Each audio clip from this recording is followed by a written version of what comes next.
Mmoja anatengeza viatu mshoni, anamwambia nishonee, tengezee kiatu changu. Yule bwana akakiweka kile kiatu, kikamaliza siku. Unajua mafundi bado. Sasa lakini yule fundi kila akimuona mwanachoni yule anapita, anakichukua kile kiatu anakitia kwenye maji ili akipita aone kwamba kinashughulikiwa. Akimuona huyo anakuja tayari anakitafuta anakiweka. Akiondoka na kitupa huko. Yule bwana akafahamu. Siku hiyo akapita akamwambia, bwana, a'tainaka litusliha.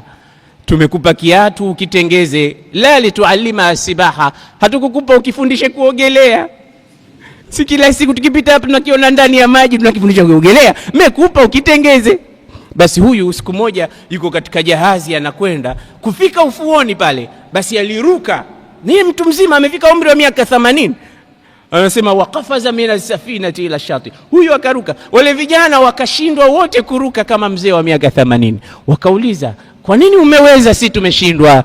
Akasema laqad hafiztu shababi, nimeuhifadhi ujana wangu katika ujana. Fahafidhahu Allahu li fi shaykhukhati, Mungu akauhifadhi uzee wangu wakati huu. Haya sio mambo tu yameundwa. Na mara nyingi sasa hivi utaona vijana leo tumekwisha, wazee wanatushinda.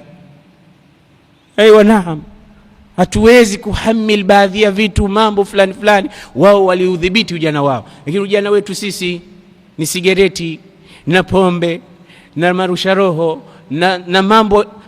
Tunaua kila kitu mapema kabisa, na mwisho tunakufa mapema.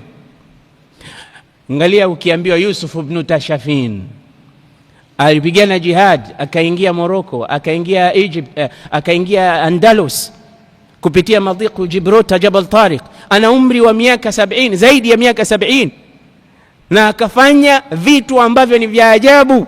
Uislamu kasimama kule. Yusuf ibn Tashafin katika makabila ya Barbar. Utashangaa leo watu vijana hatuwezi kufanya mambo makubwa waliyofanya watu wazima waliopita.